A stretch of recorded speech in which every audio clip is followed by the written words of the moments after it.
ನಮಸ್ಕಾರ, ನಾನು doctor Sandhya Appachu, cancer ತಜ್ಞೆ, Sri Shankara cancer hospital Bengaluru. So next ಅಂತ ಹೇಳಿದಾಗ ಇವಾಗ ಪೇಷಂಟ್ಸ್ ಬರ್ತಾರೆ ನಮಗೆ ಕ್ಲಿನಿಕಲ್ಲಿ.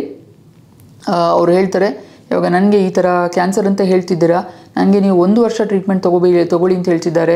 ನಮ್ಮ ಪಕ್ಕದ ಮನೆಯವ್ರಿಗೂ ಬಂದಿತ್ತು, ಅವ್ರಿಗೆ ಏನು 6 ತಿಂಗಳಲ್ಲಿ ಟ್ರೀಟ್ಮೆಂಟ್ ಮುಗೀತು, ಅವ್ರಿಗೆ ಟ್ಯಾಬ್ಲೆಟ್ ಕೊಟ್ಟಿದ್ರಿ ನೀವು 5 ವರ್ಷ ತೊಗೊಳ್ಳಿಕ್ಕೆ, ನನಗೇನು ಟ್ಯಾಬ್ಲೆಟ್ ಇಲ್ಲ ಅಂತ ಹೇಳ್ತಿದ್ದೀರಾ. ಸೊ ಈ ಥರ ಅವರು ಕಂಪೇರ್ ಮಾಡಿಕೊಂಡು ಆಬ್ವಿಯಸ್ಲಿ ಎಸ್, ನಮಗೆ ಯಾವುದೇ ಥರ ತೊಂದರೆಗಳು ಬಂದಾಗ, ಈ ಕ್ಯಾನ್ಸರ್ ಆಗದಿರಲಿ ಬೇರೆ ಥರ ತೊಂದರೆಗಳು ಬಂದಾಗ ನಾವು ಬೇರೆಯವ್ರನ್ನ ಕನ್ಸಲ್ಟ್ ಆಬ್ವಿಯಸ್ಲಿ ಮಾಡ್ತೀವಿ. ಅವ್ರಿಗೇನು ಕ್ಯಾನ್ಸರ್ ಬಂದಿತ್ತು, ಅವ್ರು ಯಾವ ಥರ ಟ್ರೀಟ್ಮೆಂಟ್ ತೊಗೊಂಡ್ರು, ಅವ್ರಿಗೆ ಚೆನ್ನಾಗಾಯ್ತಾ, ಹೇಗೆ, ಇದೆಲ್ಲ ನಮಗೆ ಕೆಲವೊಂದು ವಿಷಯಗಳು ಗೊತ್ತಾಗಬೇಕಾಗುತ್ತೆ. Yes, we usually talk to our friends are well wishers. So ಈ ಥರ ಬಂದಾಗ ನಿಮ್ಗೆ ಏನು ಹೇಳಬೇಕು ಅಂತ ಹೇಳಿದ್ರೆ, ಇವಾಗ ನಮ್ಮ ಬೆರಳಲ್ಲಿ, ನಮ್ಮ ಕೈಯಲ್ಲಿ ಯಾವ ಥರ 5 ಬೆರಳುಗಳು ಡಿಫ್ರೆಂಟ್ ಆಗಿರುತ್ತೆ, ಅದೇ ಥರ ಈ ಸ್ತನದ ಕ್ಯಾನ್ಸರ್ ಕೂಡ. ಇದರಲ್ಲಿ ಇನ್ಫ್ಯಾಕ್ಟ್ 5 ಥರ ಡಿಫ್ರೆಂಟ್ ಸಬ್ ಟೈಪ್ಸ್ ಇದೆ. Each type is treated differently. ಇವಾಗ ಹಾರ್ಮೋನ್ ಪಾಸಿಟಿವ್ ಕ್ಯಾನ್ಸರ್ಸ್ ಬರುತ್ತೆ, ಹಾರ್ಮೋನ್ ನೆಗೆಟಿವ್ ಕ್ಯಾನ್ಸರ್ಸ್ ಬರುತ್ತೆ, ಟಾರ್ಗೆಟ್ ಪಾಸಿಟಿವ್ ಕ್ಯಾನ್ಸರ್ಸ್ ಬರುತ್ತೆ. ಈಚ್ ಕ್ಯಾನ್ಸರ್ಗೆ ಟ್ರೀಟ್ಮೆಂಟ್ ಡಿಫ್ರೆಂಟ್ ಇದೆ. ನೀವು ಅವ್ರಿಗೆ ಹೆಚ್ಚುವರಿ ಟ್ರೀಟ್ಮೆಂಟ್ ಕೊಟ್ಟಿದ್ದಾರೆ, ನನಗೆ ಕೊಟ್ಟಿಲ್ಲ, ಸೊ ನನಗೆ ಟ್ರೀಟ್ಮೆಂಟ್ ಕಡಿಮೆ ಆಯಿತು, ಅದರಿಂದ ನನಗೆ ಕಾಯಿಲೆ ಬರ್ಬೋದು, ಆ ಥರ ದಯವಿಟ್ಟು ತಿಳ್ಕೊಳ್ಳಿಕ್ಕೆ ಹೋಗಬೇಡಿ.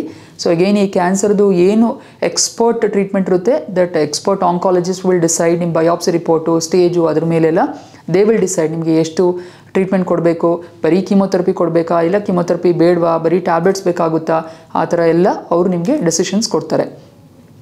ಸೊ ನೆಕ್ಸ್ಟ್ ಅಂತ ಹೇಳಿದ್ರೆ, ಇವಾಗ ಕ್ಯಾನ್ಸರ್ ಅಂತ ಡಯಾಗ್ನೋಸಿಸ್ ಆಯಿತು, ಪೇಷಂಟ್ಸ್ ಹೇಳ್ತಾರೆ, ನನಗೆ ಗೊತ್ತು ಡಾಕ್ಟ್ರೆ, ನೀವು ಇವಾಗ ಕೀಮೊಥೆರಪಿ ಹೇಳ್ತೀರಾ, ಕೀಮೊಥೆರಪಿ ನನ್ನ ಕೂದಲು ಹೋಗುತ್ತೆ, ನಾನು ಹೀಗೆ ಹಾಕ್ತೀನಿ, ಆ ಥರ ಹಾಕ್ತೀನಿ, ನನಗೆ ಬೇಡ, ಈ ಥರ ಟ್ರೀಟ್ಮೆಂಟ್ ಬೇಡ. ಖಂಡಿತ ಇಲ್ಲ, ಎಲ್ಲ ಕ್ಯಾನ್ಸರ್ಸ್ಗೆ ಕೀಮೊಥೆರಪಿ ಅಗತ್ಯ ಇಲ್ಲ. ಇದು ಎಗೇನ್ ಒಂದು ತಪ್ಪು ಪರಿಕಲ್ಪನೆ. ಇವಾಗ ಇದರಲ್ಲಿ ಏನು ಇಂಪಾರ್ಟೆಂಟ್ ಅಂತ ಹೇಳಿದ್ರೆ, ಜನರಲ್ ಆಗಿ ನಾವು ಇದೆಲ್ಲ ಸ್ಟೇಟ್ಮೆಂಟ್ಸ್ ಹೇಳಲಿಕ್ಕಾಗಲ್ಲ. ದಯವಿಟ್ಟು ಇದನ್ನು ಅರ್ಥ ಮಾಡ್ಕೊಳ್ಳಿ. ನಾನು ಮಾತಾಡ್ತಿದ್ದಾಗ ಇದು ಕೆಲವೊಂದು ವಿಷಯಗಳ ಬಗ್ಗೆ ನಾನು ಹೇಳ್ತಾ ಇರೋದು. ಸೊ ಈ ವಿಷಯಗಳೆಲ್ಲ ಒಬ್ಬರಿಗೆ ಅನುಸರಿಸಬೇಕು ಅಂತ ಇಲ್ಲ. So again it depends upon your type of breast cancer, your stage of breast cancer, and again certain special tests they do on your biopsy. So that again only the specialist will know. So ಈ ಥರ ಹೇಳಿದಾಗ chemotherapy ಯಾರಿಗೆ ಬೇಡ, ಯಾರಿಗೆ avoid ಮಾಡ್ಬೋದು, ಅದೇಗೇನು ನಿಮ್ಮ specialist decide ಮಾಡ್ತಾರೆ. ತುಂಬ ಅರ್ಲಿ ಸ್ಟೇಜಸಲ್ಲಿ ಹಿಡಿದ್ರೆ ಆ್ಯಂಡ್ ಹಾರ್ಮೋನ್ ಪಾಸಿಟಿವ್ಸ್ ಇದ್ದರೆ ಅವ್ರಿಗೆ ಕೀಮೊಥೆರಪಿ ಅಗತ್ಯನೂ ಇರಲ್ಲ. ಅದಕ್ಕೆ ಇನ್ನೂ ಹೆಚ್ಚುವರಿ ಟೆಸ್ಟ್ ಮಾಡಿಕೊಂಡು ಅವ್ರು ದೃಢೀಕರಿಸ್ಕೋತಾರೆ. ಸೊ ಅಗೇನ್ ಇದರಲ್ಲಿ ಎಲ್ಲ ಮಾತುಗಳಲ್ಲಿ ನಾನು ಏನು ಫೈನಲ್ ಆಗಿ ಹೇಳ್ತಾ ಇರೋದು ಅಂತ ಹೇಳಿದ್ರೆ, ನೀವು ಎಷ್ಟು ಅರ್ಲಿ ಸ್ಟೇಜಲ್ಲಿ ಕ್ಯಾನ್ಸರ್ನ ಕಂಡುಹಿಡಿತೀರಾ, ಅಷ್ಟೇ ಕಡಿಮೆ ಟ್ರೀಟ್ಮೆಂಟ್ ಇರುತ್ತೆ, ಅಷ್ಟೇ ಹೈ ಚಾನ್ಸಸ್ ಇರುತ್ತೆ ಕ್ಯೂರ್ ಆಗೋದು. So again it becomes main important for us to get yourself screened. So early ಸ್ಟೇಜಸಲ್ಲಿ ಕಂಡುಹಿಡಿಬೇಕು ಅಂತ ಹೇಳಿದ್ರೆ, ನಿಮಗೆ ಕೈಗೆ ಸಿಗಲಿಕ್ಕಿಂತ ಮುಂಚೆ ಅದನ್ನ ಕಂಡುಹಿಡಿಬೇಕು. So mammogram. So that's what I was trying to stress all this while.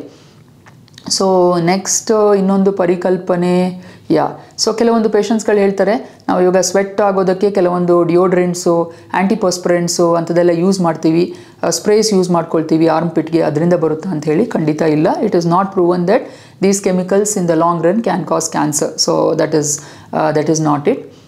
ಇನ್ನೊಂದು ಪರಿಕಲ್ಪನೆ ಅಂತಂದರೆ, ಇವಾಗ ಸ್ತನದ ಕ್ಯಾನ್ಸರ್ ನಾವು ಮಾತಾಡಿದಾಗ ಹೆಣ್ಣು ಮಕ್ಕಳ ಬಗೆಗೆ ಅಷ್ಟೇ ಮಾತಾಡ್ತೀವಿ, ಬಟ್ ಇದು ಪುರುಷರಲ್ಲೂ ಬರ್ಬೋದಾ? ಎಸ್, ಪುರುಷರಲ್ಲೂ ಬರ್ಬೋದು, ತುಂಬ ಕಡಿಮೆ ಪರ್ಸೆಂಟೇಜಸಲ್ಲಿ. But again male breast cancer ಅಂತ ಹೇಳಿ ಒಂದು ಸಪ್ರೇಟ್ ಎಂಟಿಟಿನೇ ಇದೆ. ಸೊ ಇವಾಗ ಎಲ್ಲ ಥರದಲ್ಲೂ ನೋಡಿದರೆ ಸ್ತನ ಅನ್ನೋದು ಪುರುಷರಲ್ಲೂ ಇರುತ್ತೆ, ಮಹಿಳೆಯರಲ್ಲೂ ಇರುತ್ತೆ. ಸೊ ಪುರುಷರಲ್ಲಿ ಆ ಬ್ರೆಸ್ಟ್ ಟಿಶ್ಯೂ ತುಂಬ ಕಡಿಮೆ ಇರುತ್ತೆ. ಸೊ ಆ ಥರದಿಂದ ಅದನ್ನ ಕಂಡುಹಿಡಿಯೋದು ತುಂಬ ಈಸಿ. ಸೊ ಏನಾದರೂ ಆ ಥರ ಸ್ತನ ದೊಡ್ಡದಾಗ್ತಾ ಇರೋದು, ಅದರಲ್ಲಿ ಏನಾದರೂ ಗಂಟು ಥರ ಕಾಣಿಸ್ತಿರೋದು ಆ ಥರ ಪುರುಷರಲ್ಲೂ ಅನಿಸಿದರೆ ದಯವಿಟ್ಟು ನೀವು ಹೆಚ್ಚಿನ ತಪಾಸಣೆ ಮಾಡಿಸ್ಕೋಬೇಕು. ಈ ಥರ ಪುರುಷರಲ್ಲೂ ಸ್ತನದ ಕ್ಯಾನ್ಸರ್ ಬರೋದಿರುತ್ತೆ, ತುಂಬ rare, but yes it can happen. And again ಪುರುಷರಲ್ಲಿ ಸ್ತನದ ಕ್ಯಾನ್ಸರ್ ಅಂತ ಹೇಳಿ ಡಿಟೆಕ್ಟ್ ಆದರೆ it can be more associated with hereditary breast cancers. ಅದು ನಾನು ನೆಕ್ಸ್ಟ್ ಸಾಲ್ವ್ ಮಾಡಿಕೊಡ್ತೇನೆ. ಹೆರಿಡಿಟರಿ ಅಂತಂದರೆ ವಂಶ ಪಾರಂಪರ್ಯವಾಗಿರ್ಬೋದು. ಆ ಥರ ಪುರುಷರಲ್ಲಿ ಸ್ತನದ ಕ್ಯಾನ್ಸರ್ ಬಂದಾಗ ಅವ್ರ ಫ್ಯಾಮ್ಲಿಯಲ್ಲಿ ಹೆಣ್ಮಕ್ಳಲ್ಲಿ ಕೆಲವೊಬ್ಬರಿಗೆ ಅಂಡಾಂಶದ ಕ್ಯಾನ್ಸರ್ ಆಗಲಿ, ಸ್ತನದ ಕ್ಯಾನ್ಸರ್ ಇರ್ಬೋದು. ಸೊ ಪುರುಷರಲ್ಲಿ ಈ ಥರ ಸ್ತನದ ಕ್ಯಾನ್ಸರ್ ಬಂದಾಗ ಮ್ಯಾಂಡೇಟ್ರಿ ಆಗಿ ನಾವು ಈ ಥರ ಎಲ್ಲ ಫ್ಯಾಮ್ಲಿದು ಒಂದು ಟೆಸ್ಟ್ ಎಲ್ಲ ಮಾಡಿಸ್ಕೊಳ್ತೀವಿ. ಓಕೆ, ನೆಕ್ಸ್ಟ್ ಇದೇ ಹಂತದಲ್ಲಿ ಕಂಟಿನ್ಯೂ ಮಾಡಿಕೊಂಡು ಹೆರಿಡಿಟರಿ ಬ್ರೆಸ್ಟ್ ಕ್ಯಾನ್ಸರ್ಸ್ ಅಂತಲೇ ವಂಶ ಪಾರಂಪರ್ಯವಾಗಿ ಸ್ತನದ ಕ್ಯಾನ್ಸರ್ ಬರ್ಬೋದು ಅಂತ ಕೆಲವೊಬ್ಬರು ಹೇಳ್ತಾರೆ, ಬರೋಲ್ಲ ಅಂತ ಕೆಲವೊಬ್ಬರು ಹೇಳ್ತಾರೆ. ಸೊ ಇದರಲ್ಲಿ ಏನು, what is right and what is wrong? So ಇವಾಗ ಈ ವಂಶ ಪಾರಂಪರ್ಯವಾಗಿ ಬರೋದು ಸ್ತನದ ಕ್ಯಾನ್ಸರ್ಸಲ್ಲಿ ಅಂತ ಹೇಳಿದ್ರೆ, ತುಂಬ ಕಡಿಮೆ ವಯಸ್ಸಲ್ಲಿ ಹೆಣ್ಣು ಮಕ್ಕಳಲ್ಲಿ ಈ ಥರ ಸ್ತನದ ಕ್ಯಾನ್ಸರ್ ಬಂದರೆ ಎಸ್ ಇದರಲ್ಲಿ ವಂಶ ಪಾರಂಪರ್ಯವಾಗಿರ್ಬೋದು.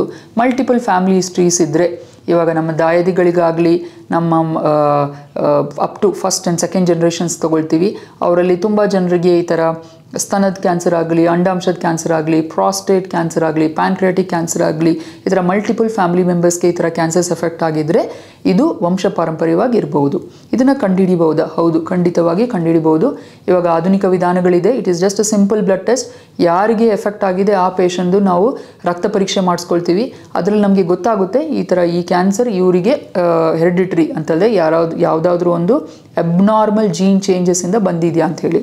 ಏನಕ್ಕೆ ಕಂಡುಹಿಡಿಬೇಕು ಅಂತಂದರೆ ಈ ಥರ ಜೀನ್ಸ್ ಏನಾದರೂ ಡಿಟೆಕ್ಟ್ ಆಯಿತು ಅಂತಂದರೆ ಆ ಥರ ಅಬ್ನಾರ್ಮಲ್ ಜೀನಿಂದ ಬೇರೆ ಕ್ಯಾನ್ಸರ್ಸ್ ಅವ್ರಿಗೆ ಲೈಫ್ ಟೈಮಲ್ಲಿ ಬರ್ಬೋದು.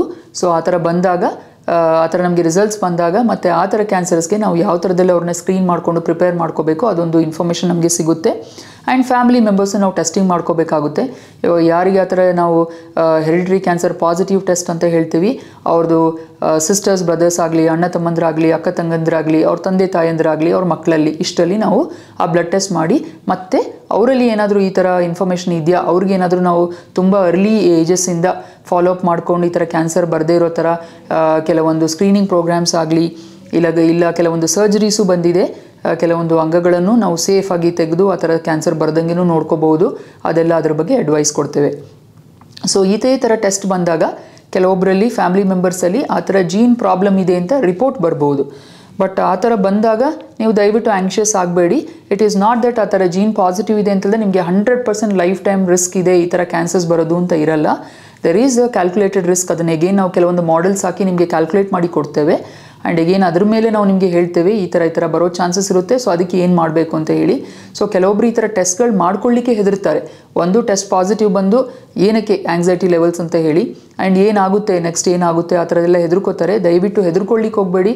Science please take help of the scientific knowledge so that you live a safe and better life. ಬಂದಾದಮೇಲೆ that story is only different. ಬರಲಿಕ್ಕಿಂತ ಮುಂಚೆ ನಾವು ಏನು ಮಾಡ್ಬೋದು, that is something which is very very important for all of us. So ಇನ್ನೊಂದು ನಾನೇನು ಹೇಳಬೇಕು ಅಂತಿದೆ ಅಂತಂದರೆ ಇವಾಗ the cases that we see ನಾವು ಡೈಲಿ ಒ ಪಿ ಡಿಸಲ್ಲಿ ನೋಡಬೇಕಾದ್ರೆ ಇವಾಗ ಮುಂಚೆ ನಾವೆಲ್ಲ ಪೋಸ್ಟ್ ಮೆನೋಪಾಸಲ್ ಮುಟ್ಟು ನಿಂತಾದಮೇಲೆ ಏಜಲ್ಲಿ ಹೆಣ್ಮಕ್ಳಲ್ಲಿ ಈ ಥರ ಸ್ತನದ ಕ್ಯಾನ್ಸರ್ ನೋಡ್ತಿದ್ವಿ. ಇವಾಗ ತುಂಬ ಯಂಗ್ ಕ್ಯಾನ್ಸರ್ಸು ನಾವು ನೋಡ್ತಾ ಇದ್ವಿ. Young cancers will also involve a very rare subset of ಗರ್ಭಿಣಿಗಳಲ್ಲಿ ಇದು ಹಾಲು ಕುಡಿಸ್ತಿರ್ಬೇಕಾದ್ರೆ ಆ ಥರ ಏಜಸ್ಸಲ್ಲೂ ಸ್ತನದ ಕ್ಯಾನ್ಸರ್ ಬರ್ಬೋದು. ಇದನ್ನು ಏನಕ್ಕೆ ನಾನು ಮತ್ತೆ ಹೇಳ್ತಾ ಇದ್ದೀನಿ ಅಂತ ಹೇಳಿದ್ರೆ these are cancers which are very aggressive, young ಏಜಲ್ಲಿ ಬರೋದು. ಸೊ ಬೇಗ ಅದನ್ನ ಪಿಕಪ್ಪು ಮಾಡ್ಕೋಬೇಕು.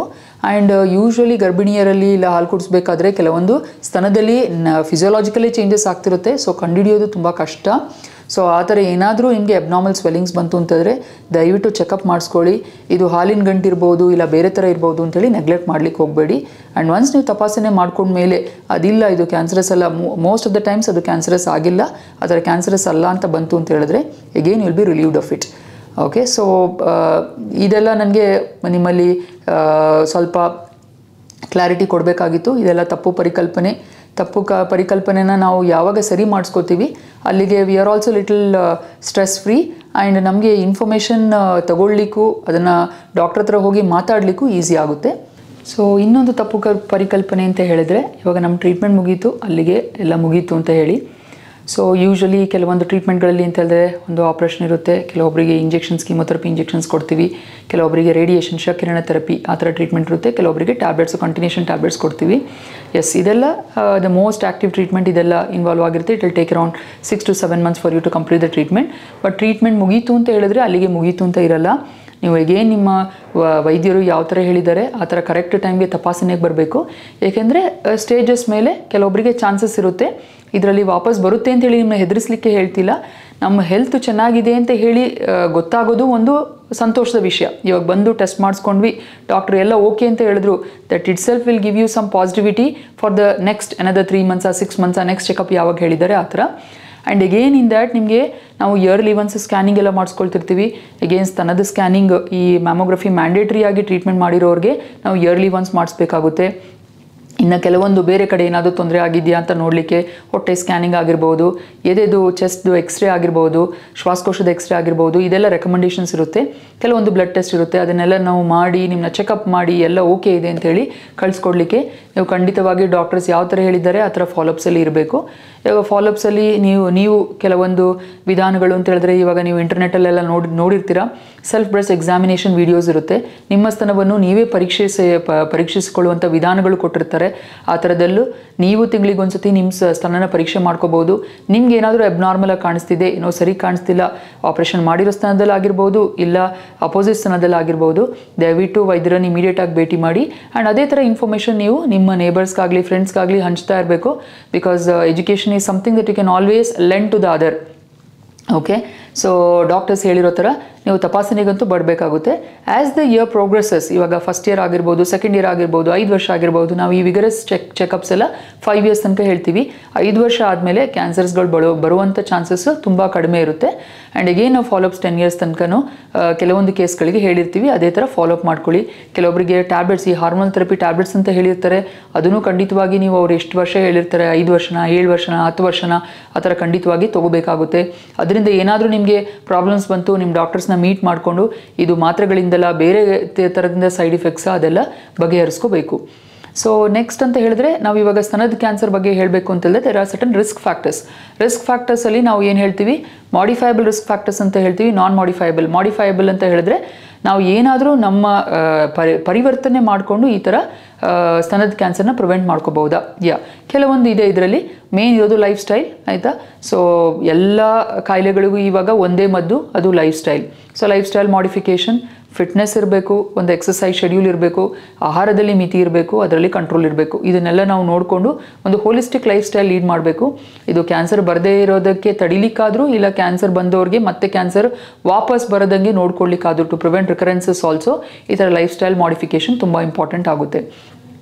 ಸೆಕೆಂಡ್, ನೀವು ಮಾಡಿಫೈ ಮಾಡ್ಕೋಬೋದು ಅಂತ ಹೇಳಿದ್ರೆ, ಇವಾಗ ನಮ್ಮ ಕೆಲವೊಂದು ಸ್ಟಡೀಸಲ್ಲಿ ಏನು ಹೇಳ್ತಾರೆ ಅಂತ ಹೇಳಿದ್ರೆ, ಇವಾಗ ಮಗು ಆಗೋದು 35 ವರ್ಷ ಇಲ್ಲ 32 ವರ್ಷ ದಾಟಿದರೆ ಅಂಥವ್ರಿಗೆ ರಿಸ್ಕ್ ಇರ್ಬೋದು ಅಂತ ಹೇಳ್ತಾರೆ. That is again a personal issue. So ಮಗು ಮಾಡ್ಕೊಳ್ಳೋ ಏಜ್ ಸ್ವಲ್ಪ ನಾವು ಅರ್ಲಿಯರ್ ಇಟ್ಕೋಬೇಕಾಗುತ್ತೆ. ಆ್ಯಂಡ್ ಈ ಹಾಲು ಕುಡಿಸೋದು, ಮಕ್ಕಳಾದ್ಮೇಲೆ ಹಾಲು ಕುಡಿಸೋದು ಆಲ್ಮೋಸ್ಟ್ 1 ಇಯರ್ ತನಕ ಹಾಲು ಕುಡಿಸಿದ್ರೆ, ಸೊ ಬೇಸಿಕಲಿ ಅದರಿಂದ ಸ್ವಲ್ಪ ನಮ್ಮ ಬಾಡಿಯಿಂದ ಹಾರ್ಮೋನ್ಸ್ ಕಡಿಮೆ ಆಗುತ್ತೆ. ಹಾರ್ಮೋನ್ಸ್ ಕಡಿಮೆ ಆಗಿರೋದ್ರಿಂದ ನಮಗೆ ಈ ಥರ ಸ್ತನದ ಕ್ಯಾನ್ಸರ್ ಬರೋದನ್ನು ಪ್ರಿವೆಂಟ್ ಮಾಡ್ಬೋದು ಅಂತ ಹೇಳ್ತಾರೆ. ಸೊ ಈ ಥರದೆಲ್ಲ ಲೈಫ್ ಸ್ಟೈಲ್ ಮಾಡಿಫಿಕೇಷನ್ ಮಾಡ್ಕೋಬೋದು. ನಾನ್ ಮಾಡಿಫೈಯಬಲ್ ರಿಸ್ಕ್ ಫ್ಯಾಕ್ಟರ್ಸ್ ಅಂತಂದರೆ ನಾನು ಆವಾಗಲೇ ಮಾತಾಡಬೇಕಾದ್ರೆ ಹೇಳಿದೆ, ಇವಾಗ ಹೆರಿಡಿಟ್ರಿ, ವಂಶ ಪಾರಂಪರ್ಯವಾಗಿ ಏನು ಬರುತ್ತೆ ನಮಗೆ, ಅದು ನಾನ್ ಮಾಡಿಫೈಯಬಲ್. ನಾವು ಅದು ರಕ್ತದ ಜೊತೆಗೆ ನಮಗೆ ಬಂದುಬಿಟ್ಟಿರುತ್ತೆ, ಅದನ್ನೇನು ಮಾಡಲಿಕ್ಕಾಗಲ್ಲ. ಬಟ್ ಅಗೇನ್ ಅದರಲ್ಲಿ ಏನು ಮಾಡ್ಬೋದು, ಅದರಲ್ಲಿ ನಾವು ಟೆಸ್ಟ್ ಮಾಡಿಸ್ಕೊಂಡು ಡಾಕ್ಟರ್ಸ್ ಯಾವ ಥರ ಹೇಳ್ತಾರೆ, ಅರ್ಲಿ ಏಜಿಂದ ಸ್ಕ್ರೀನಿಂಗ್ ಮಾಡಿಸ್ಕೊಂಡು ಅದನ್ನು ನಾವು ಕಂಟ್ರೋಲಲ್ಲಿ ಇಟ್ಕೋಬಹುದಾಗುತ್ತೆ. ಸೊ ನಾನು ಇವಾಗ ಮಾತಾಡಿರೋ ಮಾಹಿತಿಗಳೆಲ್ಲ ನಿಮಗೆ ಸ್ಪಷ್ಟವಾಗಿ ಗೊತ್ತಾಗಿದೆ ಅಂದ್ರಲ್ಲಿ ತುಂಬ ಸಂತೋಷ. ಗೊತ್ತಾಗ್ತಿಲ್ಲ ಕೆಲವೊಂದು ವಿಚಾರಗಳು ನಿಮಗೆ ಇನ್ನೂ ಸ್ವಲ್ಪ ಸ್ಪಷ್ಟೀಕರಣೆ ಬೇಕು ಅಂತ ಹೇಳಿದ್ರೆ ನೀವು ಖಂಡಿತವಾಗಿಯೂ ನಮ್ಮ ಹಾಸ್ಪಿಟಲ್ ವೆಬ್ಸೈಟನ್ನು ಕಾಂಟ್ಯಾಕ್ಟ್ ಮಾಡ್ಕೋಬೋದು, ಇಲ್ಲ ಖುದ್ದಾಗಿ ಬಂದು ಹಾಸ್ಪಿಟಲ್ ವಿಸಿಟ್ ಮಾಡಿ ನಮ್ಮನ್ನು ಮಾತಾಡಿಸ್ಕೊಂಡು ಇದ್ರ ಬಗ್ಗೆ ಹೆಚ್ಚಿನ ಮಾಹಿತಿ